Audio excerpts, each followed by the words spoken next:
One, America last.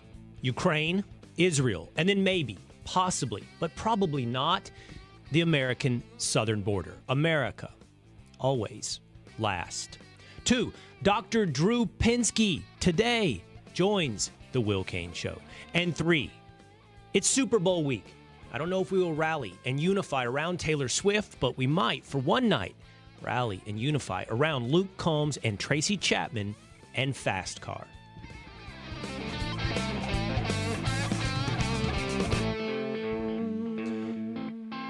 It is the Will Cain Show, streaming live at foxnews.com and on the Fox News YouTube channel, always on demand, on video, on YouTube, at the Will Cain Show page. Find it, subscribe. You can go back and watch exclusive interviews with Stephen A. Smith, with Jordan Peterson, with The Rock, and more. Big interviews scheduled coming up right here on the Will Cain Show. And as always, as it has always been, you can catch us in audio format wherever you get your audio entertainment. Subscribe at Apple, Spotify, or at Fox News Podcast. This thing is to the moon.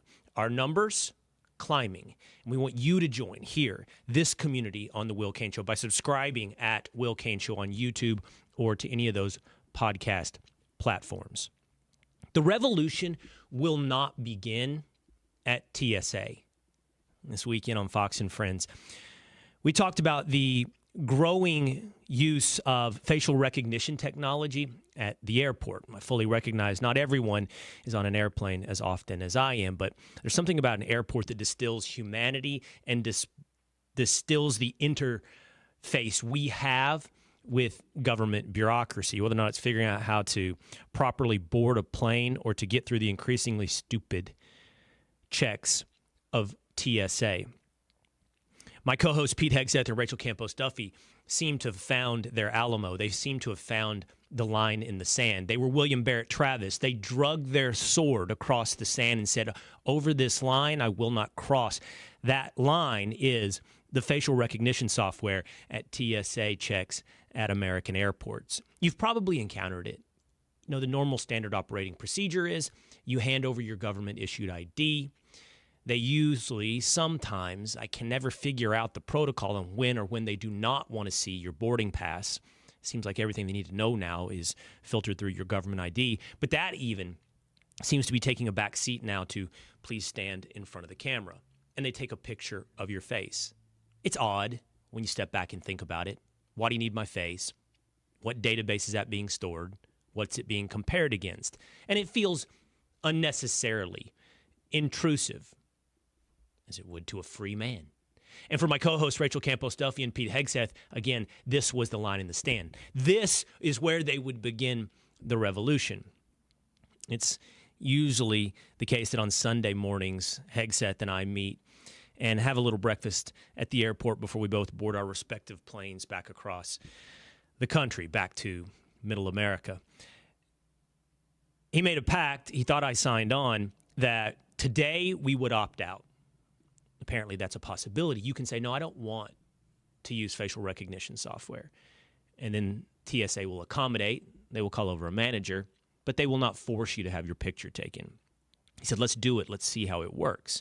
Well, as is often the case on the weekends, I'm not operating on a full night's sleep. I'm a little bit tired, and the last thing I want to do is somehow belabor the bureaucratic process of getting onto an airplane. So when I got up there, I dutifully, like the sheep that we all are, bleated a little bit, but then had my picture taken by TSA.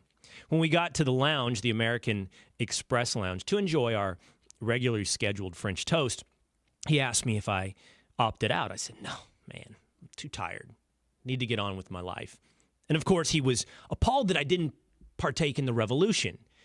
He called Rachel Campos Duffy. They called me Chinese Will and said that Patriot Pete always will be the Paul Revere of the American Revolution. I said, that's awesome. That's great. Yeah. Just count me among the lemmings that jump off the cliff first. But we had to at least point out that right after you opted out of having your picture taken, you handed over your government ID, which has a picture right there on the front, which they scan inside of a little machine, which I imagine goes, I don't know, somewhere inside the same database as taking your updated current picture. Maybe they know now if you did or didn't grow a beard or if you're working on a mullet. But either way, the way I see it, they're getting your face. But hey, I get it. This is your revolution. And it's a bold stand. I told Duffy and Hegseth that, yes, the revolution can begin with you, and it can begin at TSA. But it was a sad moment as we sat there over our French toast to realize that the revolution fizzled the minute you entered the American Express DEI CBDC, Central Bank Digital Currency, DEI Woke Lounge of American Express. Revolutions, fragile creatures. They draw their line at the sand at the TSA and they fizzle out at the Amex Lounge, defeated by French toast. I always want the Will Cain Show to be a place of positivity. I think all too often what we do in media, and I don't think it's just media on the right, I think it's media on the left, is we either instinctually or maybe all too often cynically, we lurch towards negativity. We lurch towards outrage. Anger is the easiest emotion to access. But ever since I was a kid and I was faced with tragedy, I didn't ever find it cathartic. It didn't work. I need action. When confronted with something bad, I don't find it helpful to wallow. I don't even find it helpful to complain. And of course, we need to highlight. But it's got to move to action. It's got to move to positivity. And I want this to be a place that focuses on action, that focuses on positivity without ignoring the problems that can be motivated by anger. I tell you this all because today that's a struggle. Today, I'm a bit outraged. I'm a bit outraged that whenever there is a problem, it seems to be today in the United States that our guiding philosophy is all too often America last. Let's start there. Story number one. The United States Senate has worked on a bipartisan bill entitled the Border Emergency Authorization Act and has both Republican and Democrat support.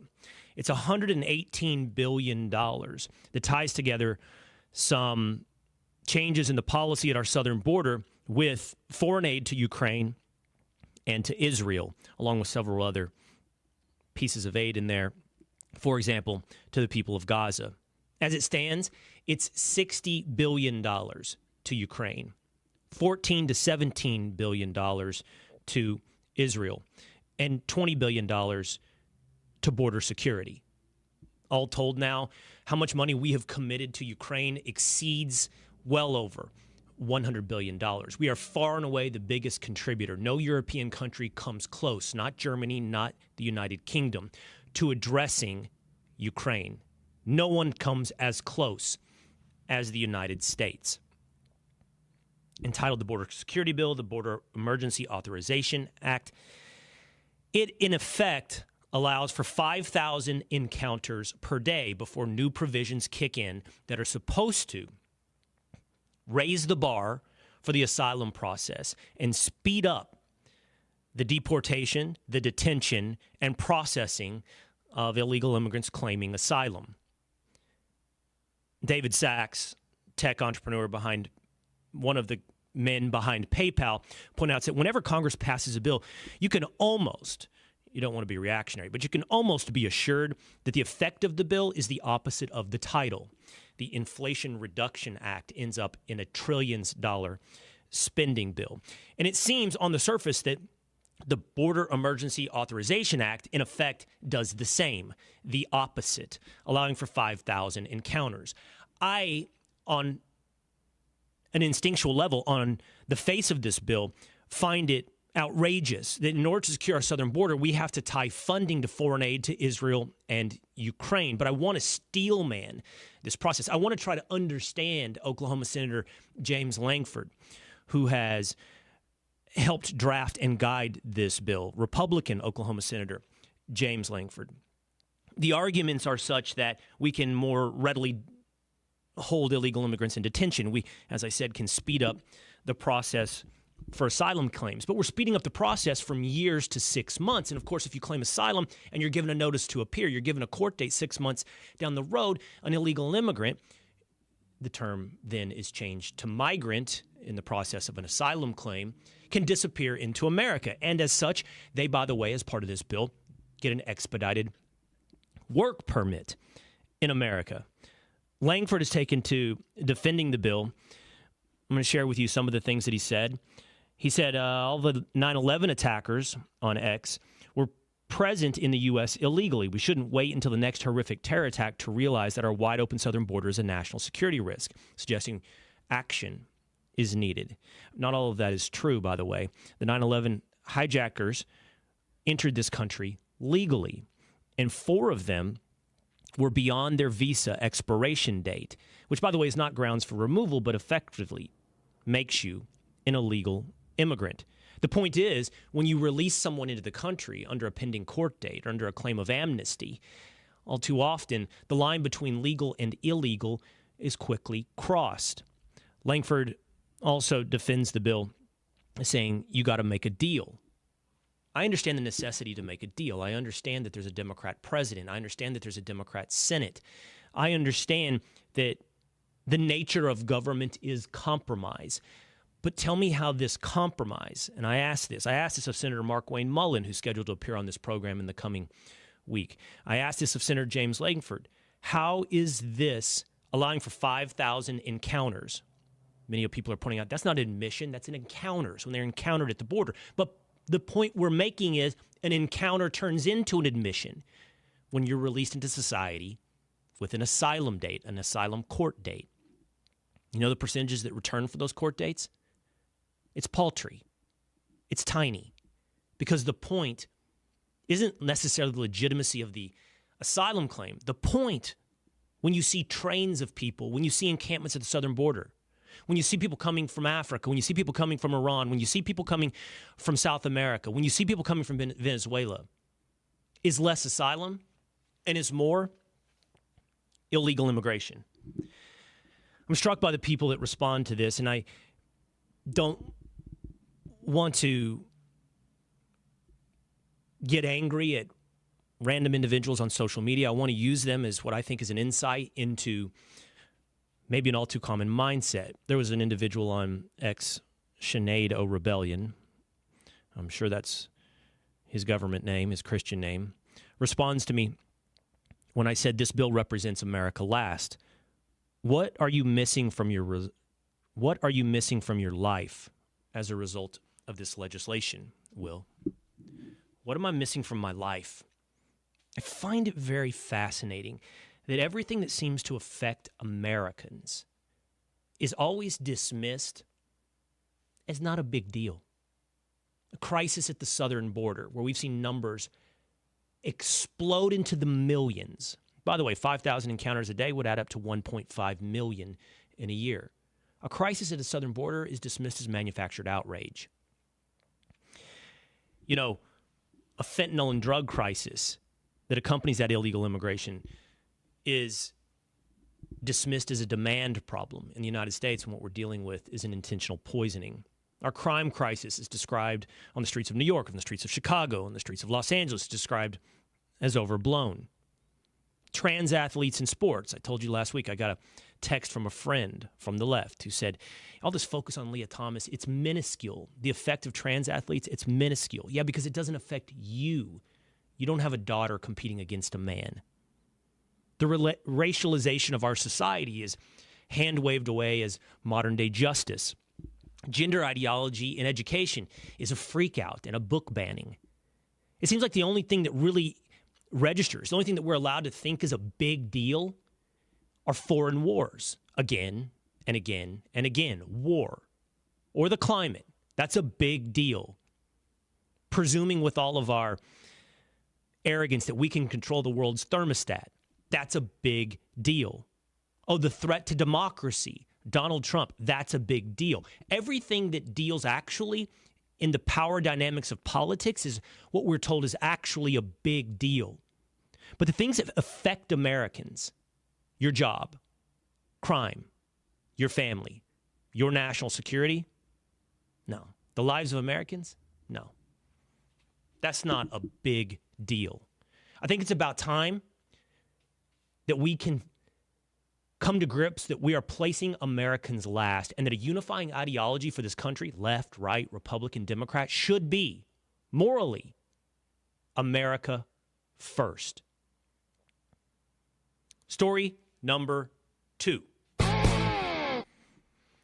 He is the host of Ask Dr. Drew, formerly of Loveline, of international fame. He is Dr. Drew Pinsky, and I'm excited to have him joining us once again here on the Will Cain Show. Dr. Drew. Will, how are you, great sir? to have you here on the Will Cain Show. Pleasure. Hey, Dr. Drew, I want to start today talking to you about these videos coming out of people walking up and down our streets wearing the new Apple virtual reality goggles. I've seen videos of people driving their cars while tapping in the air while they augment their reality. I've seen people walking down the street and even crossing crosswalks, seemingly pounding out some tweets or some emails while they commute, in that case, walking in their life. It occurs to me, and I know you know this, Dr. Drew, that you can look at charts of the rising rates of depression, especially among young women, and it correlates to essentially the introduction of the smartphone and social media. Those two things happening roughly around the same time.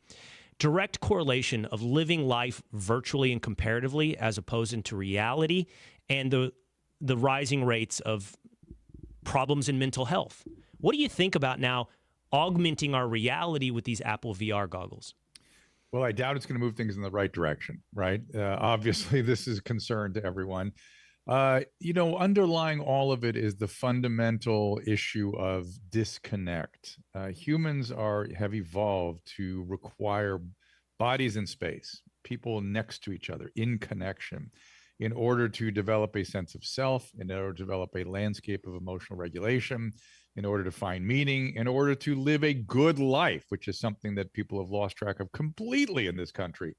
But we are certainly devoted to our addictive substances and our addictive sort of visual and auditory experiences. And this is, it's going to make things, it's funny. Scott Adams was talking this morning. He said, if this were a pill that was having some untoward effect, the FDA would, immediately cancel it, would send it back for lots more study. But because it's merely a technological instrument and having God knows what impact on the brain, we just move right on. Here we go. Yeah, and I don't want to be. I don't think you want to be. We don't want to be dinosaurs. We don't want to. I mean, I don't know. Sometimes I toy with the idea of anti-technology, but it's all part of our life. It's unavoidable, I think, unless you're ready to be Ted Kaczynski in Montana. No, well, the point is the impact you brought up earlier on young girls, and the impact on the developing brain is different than on the adult brain, right? The developing brain is highly plastic. And we should be limiting contact. The way we should deal with all this screen, whether it's something you wear in your face or something you hold in your hand, the way we dealt with tobacco. It really should be considered that dangerous for adolescents and dealt with accordingly. At very minimum, parents as a group have to understand they need to limit contact, because of course, if you're the only parenting limiting contact, your kids' buddies are going to show them, oh, look at this when the lunchtime at school. Of course, it's all going to come raining in anyway. But limiting contact and then focusing really just spiritually and philosophically on what is important. What is important is so much more nourishing that it will naturally pull people away from these screens. The problem is they have a significant pull, and the opportunity for the kinds of things that are meaningful either are unknown to people or certainly are not emphasized. You said at a minimum, by the way, parents should be the regulatory mechanism, but I heard you as at a minimum. Do you think the government should step in and start? You compared it to tobacco. Do you think technology, at social a minimum, media, I am not reality should be regulated? Less government. Leave me alone. That's the headline over my head. Leave me alone.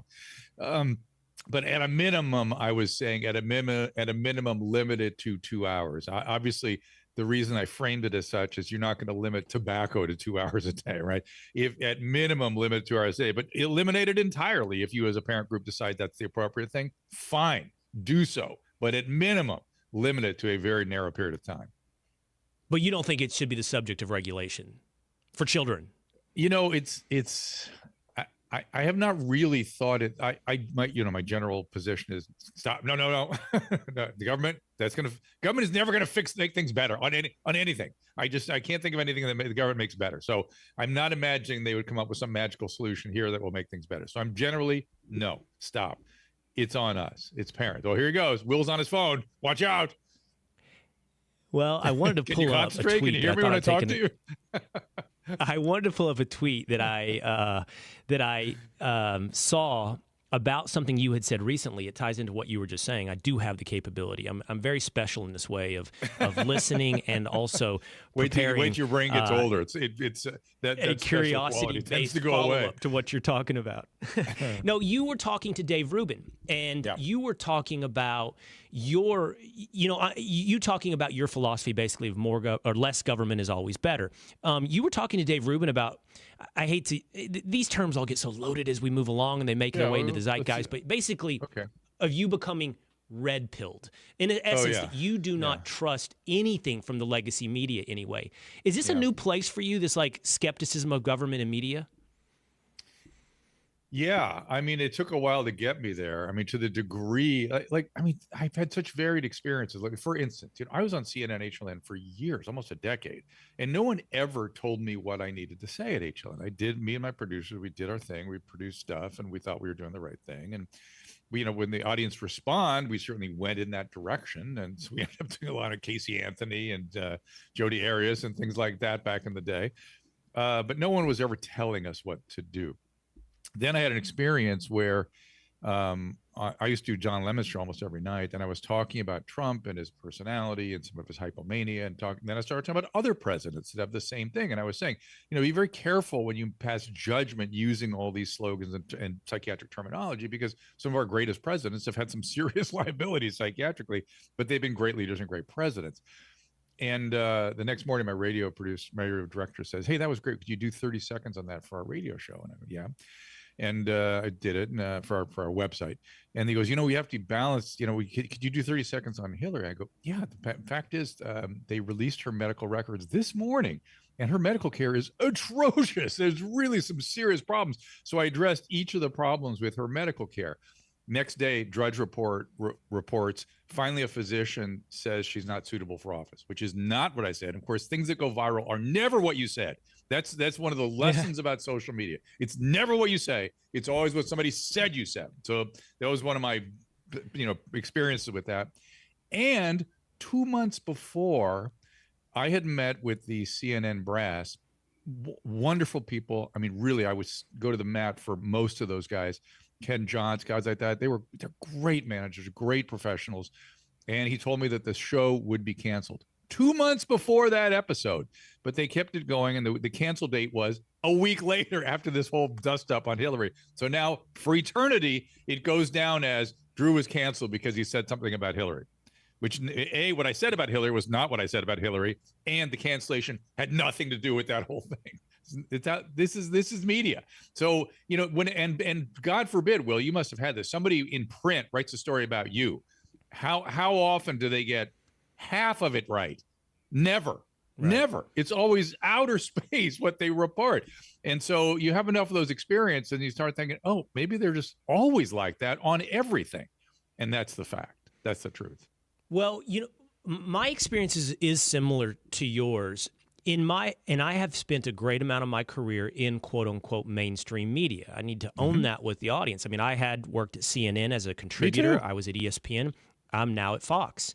Yeah. And I'll tell you, Dr. Drew, the number of times that I have been told not to talk about something is very rare. And I will say that most of the time, it revolves around something to do with a potential defamation case. Because or just generally some active legal case that the attorneys, not the network, says, hey, tell these guys just to leave that alone while we're working. Correct. Yeah. The litigation and the potential for litigation is maybe one of the biggest emphases for self-censorship that exists. Yeah. But that doesn't mean there's not bias. Don't get me wrong at all. I mean, there's huge individual bias. There's institutional bias. I'll just give you this example, and I have cultural bias. I have fond memories of my time at ESPN, but if I talked about a trans issue, I would need to balance it out, and I was happy to balance it out because I enjoy debate and interacting with people that disagree. Yeah. But if I had an opinion that was somehow in the more groupthink deemed acceptable lane, I didn't have to balance that out. I never had to have somebody, tell me, I can't think of an example off the top of my head. You got to pull this guy in from the right to tell you where you're wrong on this, Will. It was always, you need to pull this person in from the left if my opinion was outside the lane. of acceptability.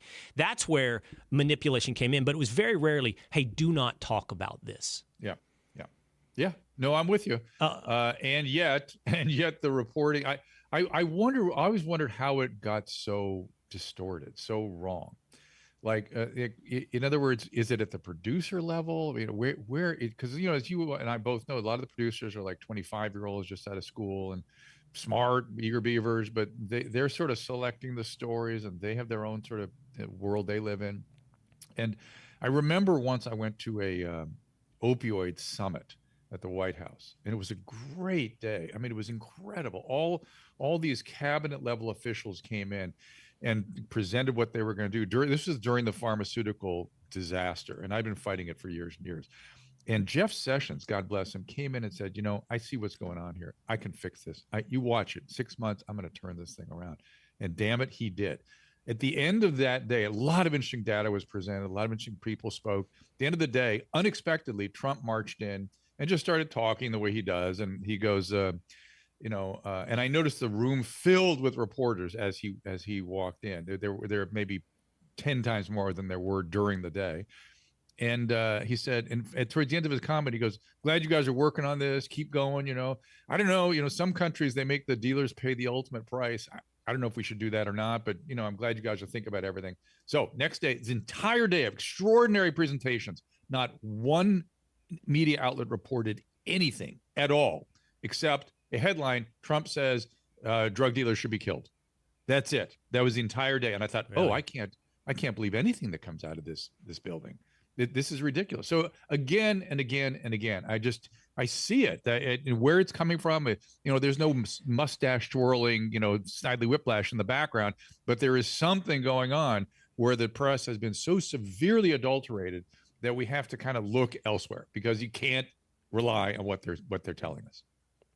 Hey, you said something fascinating. You talked about the 25-year-old producer or the corporate environment. I brought up the litigation thing. And I think COVID was a big moment of revelation on this for me. And this is where I bring in your medical background. I used to think, Dr. Drew, that at our base level, the motivation of human beings is usually somewhere in the vein of greed or ambition. That people, when reduced to their base level instincts, will pursue their own self-interest. And that may be true, but I was wrong in that means they will do what is best for them in terms of pursuing ambition or success. And that's probably because that's how I think, and my bias was personal. What COVID showed me, and what I think the corporate environment shows you as well, is most people don't go through the world actually trying to achieve success. Most people go through the world actively trying to avoid failure. And COVID showed me how fear is our base level motivation. I think when you boil us down to we're the little lab rats, and how do we make the lab rats move in directions that we want them to move, or even if it's not, as you said, the mustache twirling individual trying to make us move, the way that we do move is fear-based. COVID was shocking in how many people would do anything that was told to them because they're afraid. What do you think is our base level motivation? Is it fear? It's too hard for me to talk about single motivations. I work in the world of broken motivations, right? Addiction medicine is about brains that have been usurped by one motivation, which is do drugs. And it's interesting how all the other motivations shrink away, and all the systems in the brain that come in to service the motivation. We're complicated beings. I don't like distilling us down to one thing, but fear, no doubt, is a very powerful motivator. But within fear, there are sort of subcategories, right? A lot of people, one of the great fears that evolved in our hunter-gatherer societies was ostracism, right? If you left the group, you would die. If you were ostracized, you were sent out into the savannah or whatever, and that's it. You're done. We need social context for our survival and for our thriving. And there are many other motivational systems, along with attachment and love and all these things that they're positively affirming as well. And let's also not forget, the brain has two powerful motivation systems on the positive side, which is wanting and liking. We have two different. We want certain stuff and we like certain stuff, and sometimes they go together. And then we have a negative side, and fear certainly, has particularly negative social input, which fear is quite attached to. You see, you're walking through the jungle and you see a leopard, you're going to have a much more powerful reaction to that than anything else. I mean, it has a prioritization to it, but it's not always a priority. And within that fear is fear of losing our social status, our social context, our tribal membership, all that stuff figured in with COVID. And man, did they take advantage of that. Wow, it was phenomenal. I never imagined. I thought humans ended that in 1948 or in 45. I thought that was about the end of that. We'd done it on such a scale we would not see that again. And now here we are, it's 1790 in this country. It's revolutionary France all over again, psychologically. What do you mean by that? Revolutionary France? I wrote a book on narcissism called The Mirror Effect, and I was documenting the narcissistic trends and turn and how personality structures had dramatically changed, really internationally, and I wanted to write a chapter on where else in history, because I wanted to know what the consequence with this. There's got to be other periods of history where this has happened, and the only thing I could find that was similar was pre-revolutionary France, and so I wanted to write a chapter about how narcissists tend to form mobs and scapegoat, and that you would see guillotines. And this was 20 years ago. I didn't know cancellation was not a word. Social media was not a word. I didn't know that this would be the modern version of the guillotine. But here it came. It came. And the mobs and the mob action, it just all came. Now, what's interesting is how we dissipate all that. And it usually takes some firm muscle to do so. If you look at history again, it didn't stop in France until Napoleon stepped in and go, okay, that's it. And the thing that people forget about guillotines is if you put somebody on the guillotine, eventually you're going on the guillotine. It needs to stop. I am fascinated, and I will admit it's always been on my list to study in more detail the French Revolution, because it's a good side by side. Why the American Revolution was a success and why the French Revolution was a failure. I've never thought about it through the terms of narcissism. When you were talking about politicians a minute ago, I also used to think like the commonality to all politicians is narcissism. I mean, those that I've been around. It's a pretty fair assessment. You're pointing out it's not just politicians though. We're a narcissistic society. Oh yeah, absolutely. I started working in a psychiatric. I'm an internist by training, but I was working in a psychiatric hospital starting in 1985. And when I first got there, we had these diagnostic sheets on admission, and I was seeing, personality disorders at the top of the list, and I would see all kinds of different personality descriptors, and dependent personality, obsessive compulsive personality, and all these different things. And somewhere in the late 80s, I noticed, awful lot of borderline personality coming in. And then by the 90s, by about 92, it was all what's called cluster B, which are the narcissistic disorders. So it's borderline, narcissist, sociopath. 100% of the admissions. Huh? Where'd that come from? How do you explain that transition? Childhood how do you go from a society where you're over-indexing bipolar to narcissism?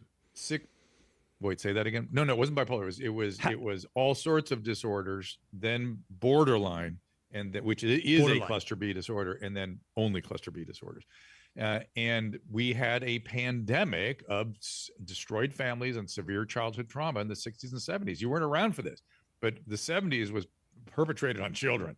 Hey, man, do whatever you want to do, whatever your wish is. Kids are just little sexual beings. If that's what you want to do, fine. It was horrific. And those people were now coming into their 20s and 30s in the 80s and 90s. And I was talking to them on the radio. Every night, every call was a consequence of that experience. And so I had kind of an eye out for it.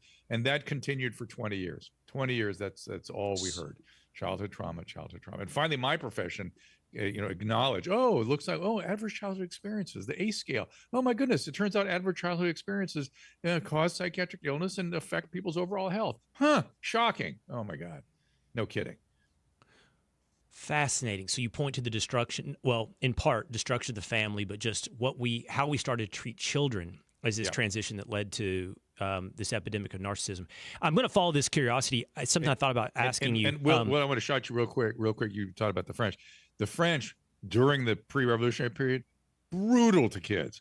like something like 3 out of 5 Really? kids, they're just arbitrarily left at orphanages. Only 1/5 and 1/20th of those kids survived. I mean, it was horrible what they did to kids. They were any attractive young, 14-year-old was sent into prostitution. It was wild. If you really, and the French gloss it like, oh, just libertinism. It's just what those guys were into. And we do a little bit of that here too about the 60s and 70s. So I'm sorry for interrupting you. Go ahead. Wow.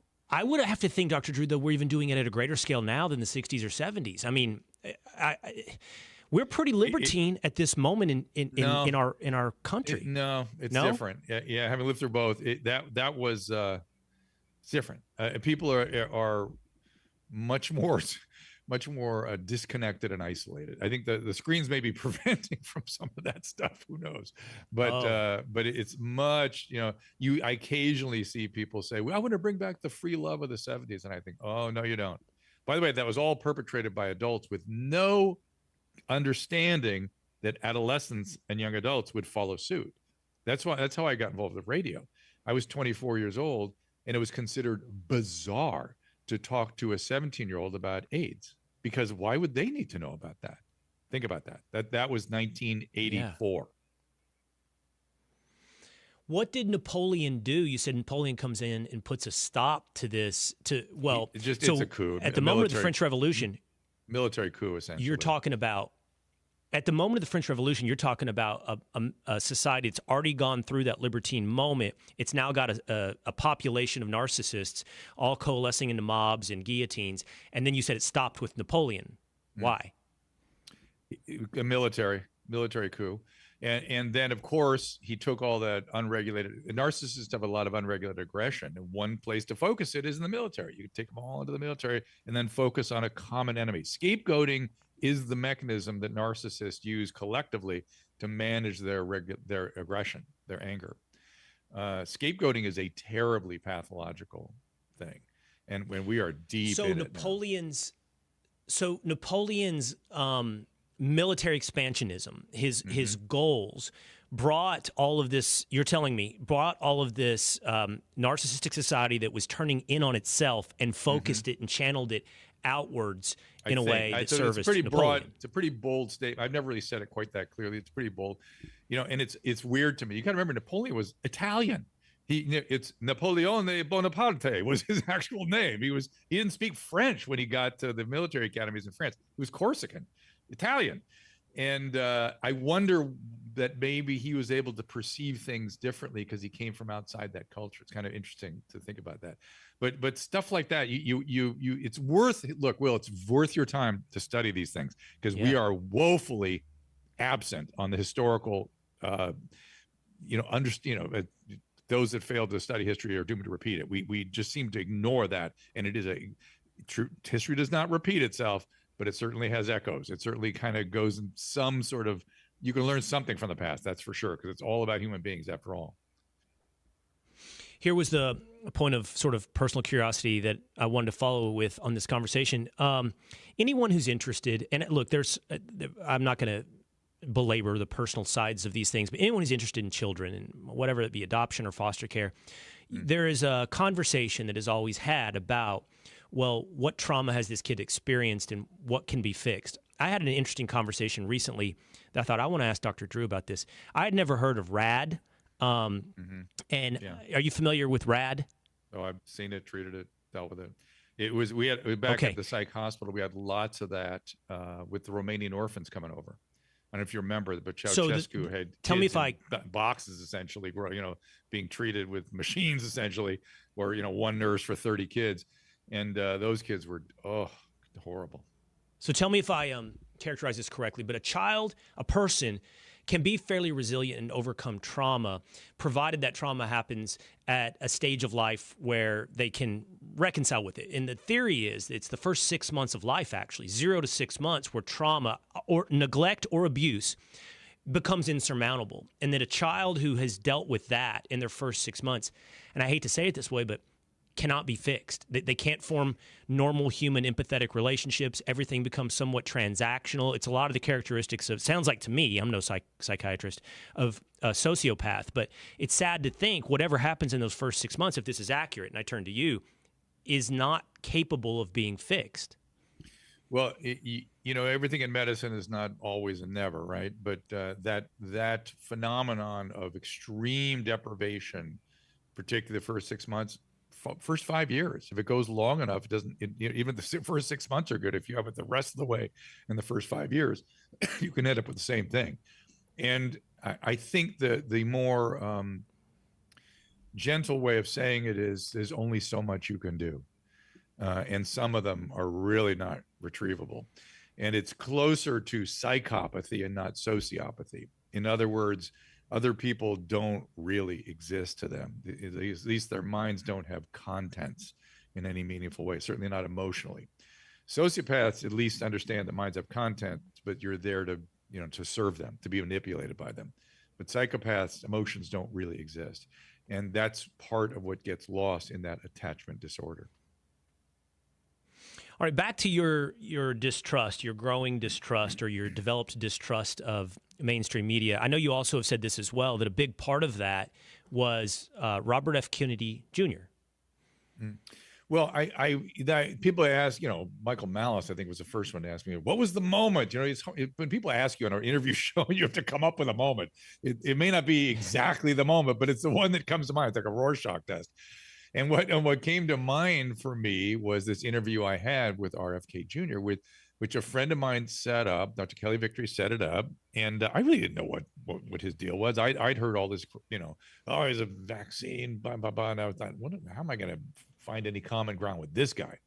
And by the way, I didn't like the way he has his formulation on the AZT history. I was there. I was in the trenches. I was working on AIDS patients. I know exactly what happened, and he got it wrong.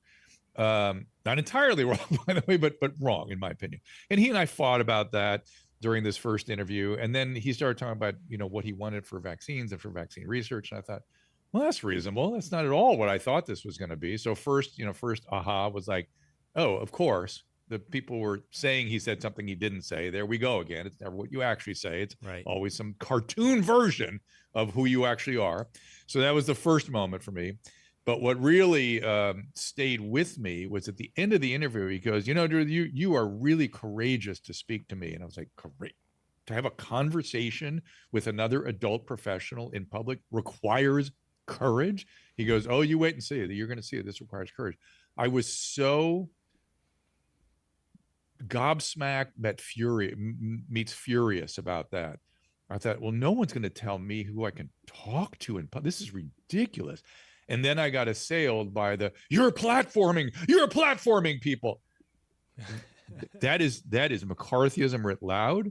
That is never going to be seen well, but in the light of history, when the bright light of history is going to, it's never the good guys that prevent people from speaking. And my opinion is I don't have to agree with people, but I'd like to talk to them and see what's up. And by the way, so I ended up like really interviewing a lot of people that had, peripheral opinions that I didn't necessarily agree with. And I learned something interesting from every single one of them. I didn't agree with everything they said, but I learned something that I wouldn't have learned any other way. Yeah. You can't trust humans to listen to a conversation. It's just, oh my God, it's just been so disgusting to me to see people go down that path of trying to silence people's points of views. It's just horrific. But what is it about Robert F. Kennedy Jr.? For me, just that he said that to me. That was it. No, it was nothing special about him. And I've sort of become kind of friendly with him since. And he's an interesting guy. He's a smart guy. He's done some interesting work. Oh, it's Robert F. Kennedy Jr. that told you about platforming. And I thought it was Michael No, Malice. he was the one that said Robert F. Kennedy Jr. He said you're courageous for interviewing me, meaning him. And that's what triggered all my thoughts about that. Oh, well, he has certainly experienced that. I mean, talk about the fear of ostracization. And again, this isn't about. Yeah. You were talking. Forgive me. I thought you were talking about Michael Malice's opinion on AZT. You're talking about RFK Jr. RFK Jr. I've heard him talk about. He's lost it in terms of ostracization. He's lost almost everything, including his family. Mm-hmm. Mm-hmm. And by the way, again, for the promotion of an opinion, for being accused of promoting an opinion that is not his. That is not his opinion. That's the part that people. That's the part that people need to watch out for. And look, this is. I want you. I know you're sort of fascinated by history. I want you to think about this. If I were to, I'm not going to make you answer this because it's again, it's people are always asking things on the spot in a podcast, but who is the greatest, the most severe disinformation promoter of all history, of historical time? Who was considered the most outlandish, suffered the most consequences, had the most threatening opinion, and by the way, threatened the fabric of not just society, but the church and God, and so was put before the Spanish Inquisition. His name was Galileo Galilei. He was accused his entire life of being a disinformation spreader. Really? You want to cancel the next Galileo? Is that your plan? Shh, give me a break. You should be disgusted. You should be disgusted. No, they're not all Galileo, but Galileo is going to be in the mix down the road there somewhere. Now you see the headline.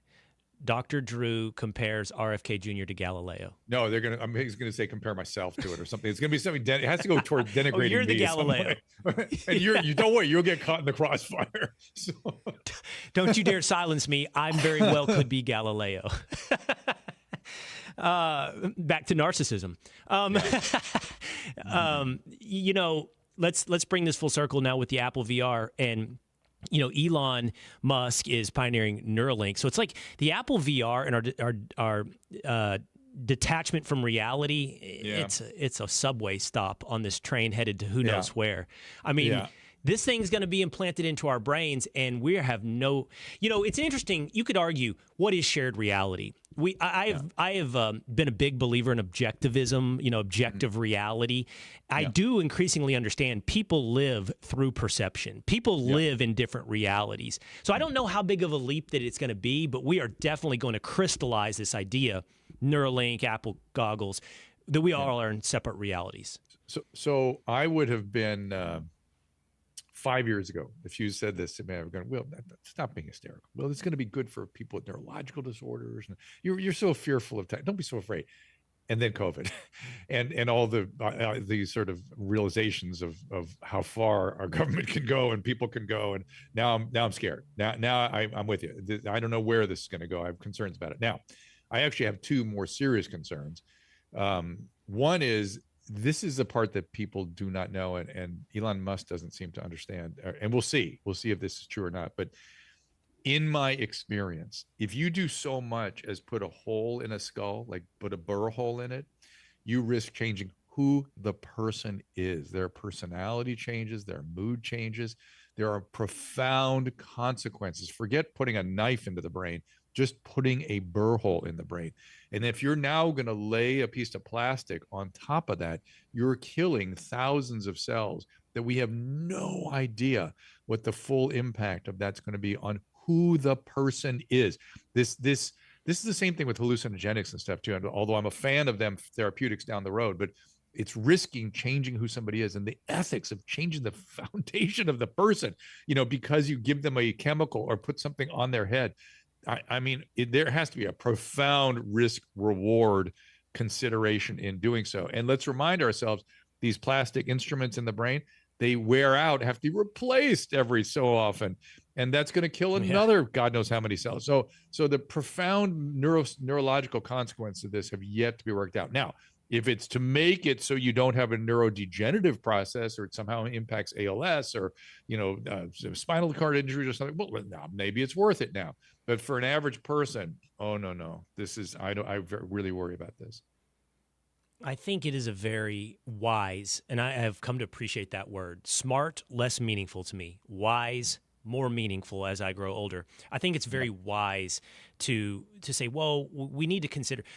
I don't think we talked enough, shockingly, about the effects of the legalization of marijuana. And you bring up hallucinogens. Right now, there's a big push. Hey, they're good. And I'm not sure I've heard anybody really, to the extent you just brought up, bring up, well, whoa, what is the downside of toying around with this? Did you see that kid that cut his dad's head off? Wisdom. The kid that died, the kid that cut his head off, that no doubt in my mind, that was from heavy LSD exposure. I've seen stuff like that from LSD, and he was a well-known heavy hallucinogen user. I've seen people get really wild psychoses. I've seen people's personality change. I've seen severe mood disturbances. How much for how long before that happens? We don't know yet. That's what scares me. Now, I do believe there will be therapeutic value. I mean, there's no such thing as a good chemical and a bad chemical. There's just chemicals, their effect on the human physiology, and our relationship with them. That's it. There are some good, some bad. Alcohol, some good, some bad. Fentanyl, good medicine if you're having surgery. Not so good if you're living on the street. Or not so good if you're 14 and buying a Xanax tablet. Then not good, but it depends on the context. Well, as to bring this together, what we like and what we want sometimes gets in the way of pursuing that wisdom. This is the second time we've talked. I find it useful in that pursuit of wisdom. Enjoy talking to you, Dr. Drew. Always. I hope we'll have you again here on the Will Cain Show. All right. Love it. There he goes. Dr. Drew Pinsky. Check him out, by the way, a host of Ask Dr. Drew, board-certified internist, addiction medicine specialist. One thing I was going to ask Dr. Drew is, considering all of these hard cases, all these different things that he considers, including child trauma, like, what is the one that, for him, maybe the one individual, I probably wouldn't give us the name, but the one case that's just insurmountable? There's probably many. There's probably more than one. I wonder if there's any one commonality you just can't break through. I've got more. I'm not done. I'm not done on America Last. That plus, maybe we can all come together over Fast Car. Coming up in just a moment here on The Will Cain Show.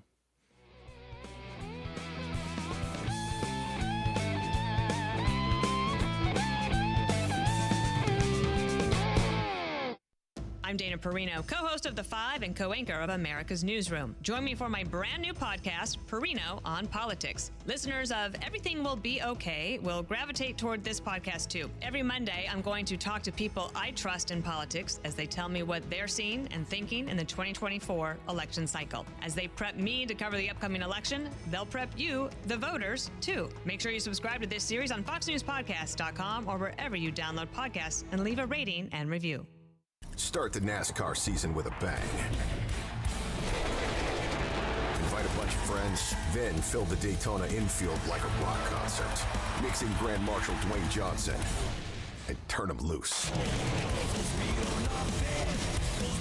500-mile all-out fight for NASCAR's biggest prize. That's the Great American Race. The Daytona 500, February 18th on Fox. Stay on top of the latest forecast with America's Weather Team in the palm of your hands. Here's the latest from America's Weather Center. It's Fox weather updates throughout your busy day, every day. 5 inches of rain by tomorrow. Temperatures being 30 degrees above average. Put the power of over 100 meteorologists and the worldwide resources of Fox in your hands with the Fox Weather Podcast. Precise, personal, powerful. Subscribe and listen now at foxnewspodcasts.com.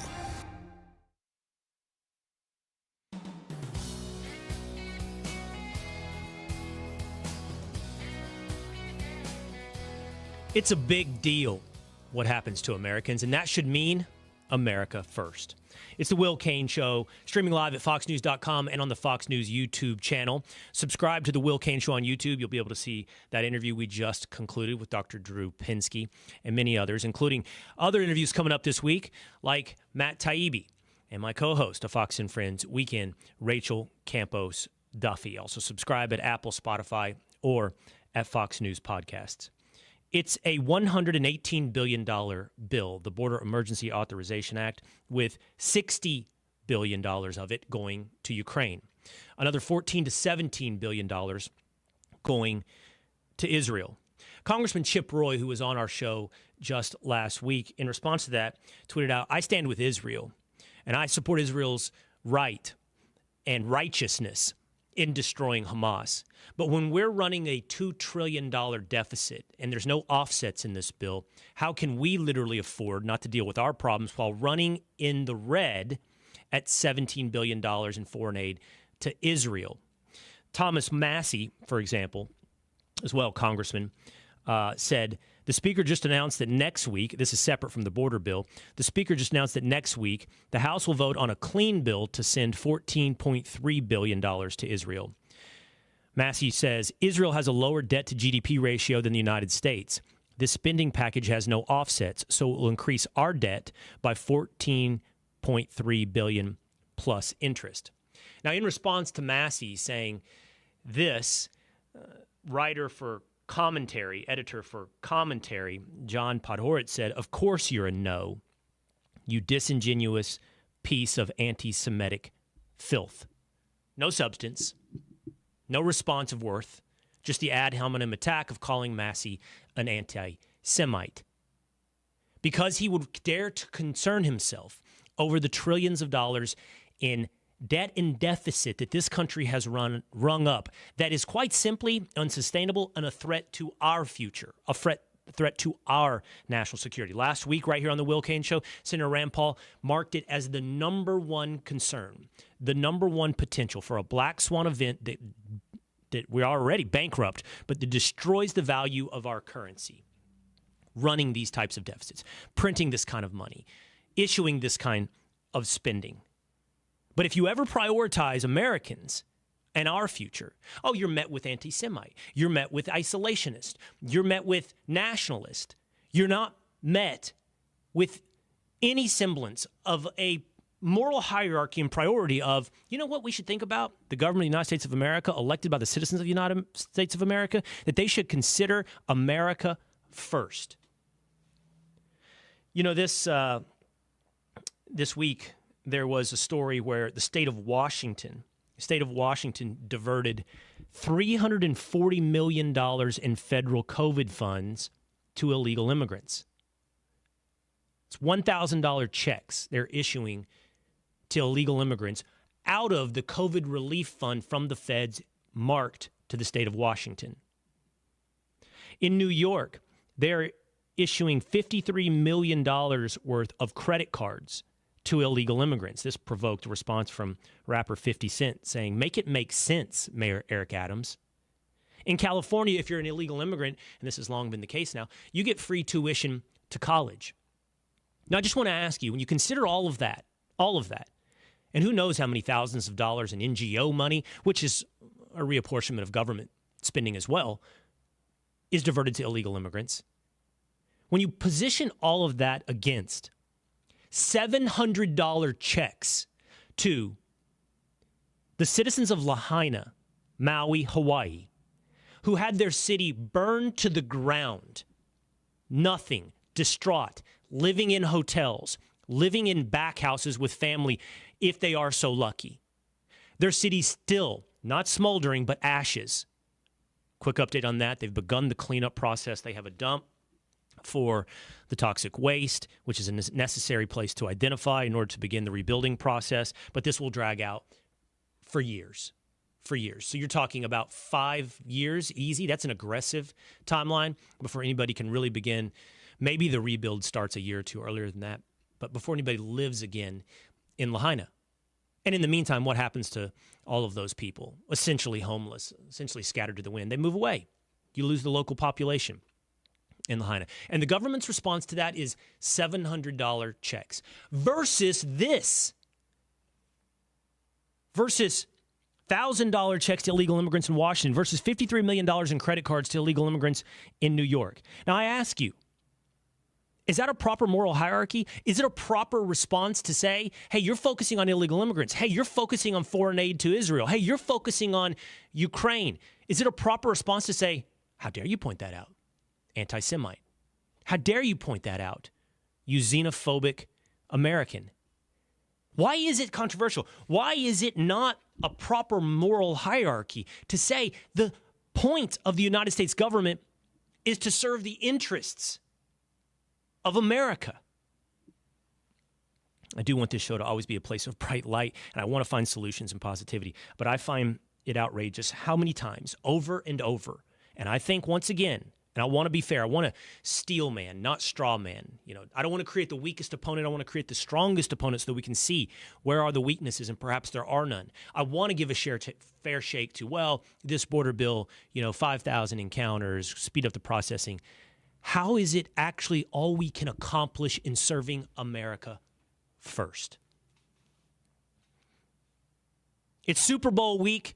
That means we're all going to rally around not the Kansas City Chiefs, not the San Francisco 49ers, but I guess Taylor Swift. But in music, last night, there was a moment in the face of cultural division, in the face of racialization of America, in the face of everything attempting to pull us apart, a moment actually, at the Grammys, where we all could, I think, unify around a fast car.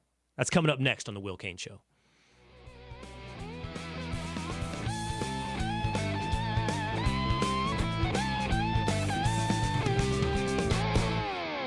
Interesting people are talking to Will Cain.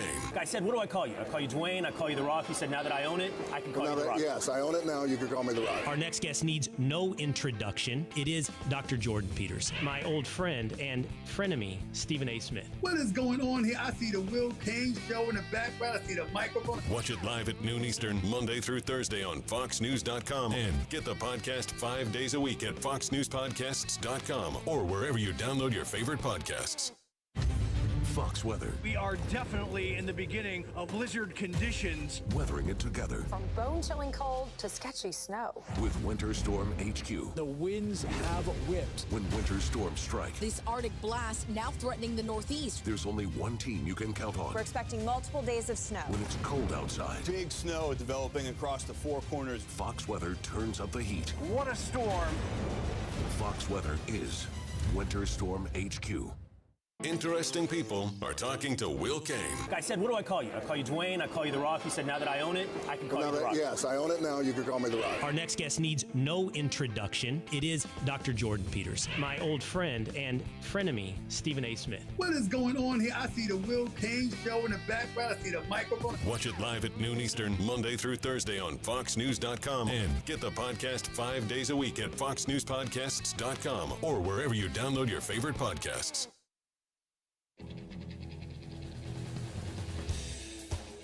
It is Super Bowl week. Kansas City Chiefs, San Francisco 49ers. It is also the Will Cain Show, streaming live at foxnews.com and on the Fox News YouTube page. As soon as this show is over, head on over to the Will Cain Show on YouTube and hit subscribe, and you get all the different segments and elements, the monologues, the interviews, the panels, the debates of the Will Cain Show. Just hit subscribe. I'll be headed to Las Vegas a little bit later this week. I'll be hosting Fox and Friends from the Super Bowl on Sunday morning. We'll be hosting the Will Cain Show right here next Monday from Las Vegas from the Super Bowl. I will also, by the way, I think I got this nailed down, be headed in April to WrestleMania. Never been to a WrestleMania. Been to a Super Bowl.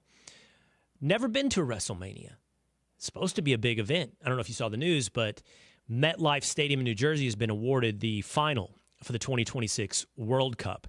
And reading about MetLife's ability to host the World Cup final, people pointed out, well, they did a good job with a Taylor Swift Eras tour stop, and they did a decent job, although there were some problems, I believe, with WrestleMania, which was held at MetLife. So WrestleMania on the same par as Taylor Swift and the 2026 World Cup final. I'm excited to see the cultural event that is WrestleMania, especially now that our previous guest, The Rock, Dwayne The Rock Johnson, looks like he'll be fighting in the main event against current WWE champion Roman Reigns. Now, I asked him about that. If you'll remember, will you fight Roman Reigns? Here's what he said. Are you going to fight Roman Reigns? We're talking about that right now. I'd like to consider myself a long gamer and a builder. So the idea of going up against Roman Reigns and creating, if we were to do something like that, quite possibly, and I mean this respectfully, of all the other WrestleManias before us. And keep in mind, Will, as you know, I was born into the wrestling business with my grandfather and my dad. My grandfather, for your audience who like this, wrestled for Vince McMahon Sr. back when it was called the WWF. My dad came along in the 80s, Rocky Johnson, and here I come along. So I think with all the success and the buildup of all the WrestleManias in the past, if we were to do something like that, we could possibly put on the biggest WrestleMania of all time. Now, remember, I'm telling you, I'm not a big wrestling guy, so if something is already big, it seems to be WrestleMania for the biggest of all time, because here comes The Rock. That's a big WrestleMania. But not everybody is excited about this. Been big backlash because, at least among hardcore WWE fans, the number one challenger is a guy named Cody Rhodes, and Rock just jumped him. You know, you can imagine this in boxing or in UFC if a famous fighter jumped in ahead of the line of who's sort of the pecking order. But it's the entertainment business. Sports. It's the entertainment business. And the bottom line is The Rock, Roman Reigns, that's going to go well beyond the hardcore WWE fan. I'm a big believer. Do not ostracize your hardcore fan. Big believer. We talked about that here recently on the Will Cain Show with Ethan Strauss, former ESPN writer. You can go back and check out that episode. Don't try to be everything to everybody. That's my concern with Taylor Swift and the Super Bowl. Don't try to be everything to everybody in the process of ostracizing your core fans. You lose who you are. You lose your identity. You lose the base of your business. In a way, I think that's probably what happened with Bud Light. Like, they were trying to be everything to everybody and ostracize their core base. But this will be huge. I mean, this will bleed over beyond the core fan into mainstream. I mean, I would imagine, biggest buys, pay-per-view, attendance, biggest WrestleMania ever. Now, speaking of the Super Bowl and Taylor Swift, you guys, this will be a moment where everybody pays attention. What's it going to be? There was a moment last night at the Grammys that I hope we all paid attention. So I didn't watch the Grammys, so I've seen it since. But you'll remember country star Luke Combs covered Tracy Chapman's song Fast Car this past year. And that was a big song. When was Fast Car? From the 80s? Or was it from the 90s? Fair to say Fast Car is one of the best songs, like Tracy Chapman's. But Luke Combs comes along and sends it to number one on the charts. Country charts. And there was a backlash. It was all the undercurrent, and it may have been on the surface as well, was race. White country guy, usurps, I guess, black artist who creates and writes this song and makes it a decades-long hit, and then he comes along and turns it into, pop culture of the moment country hit. But Tracy Chapman loved it.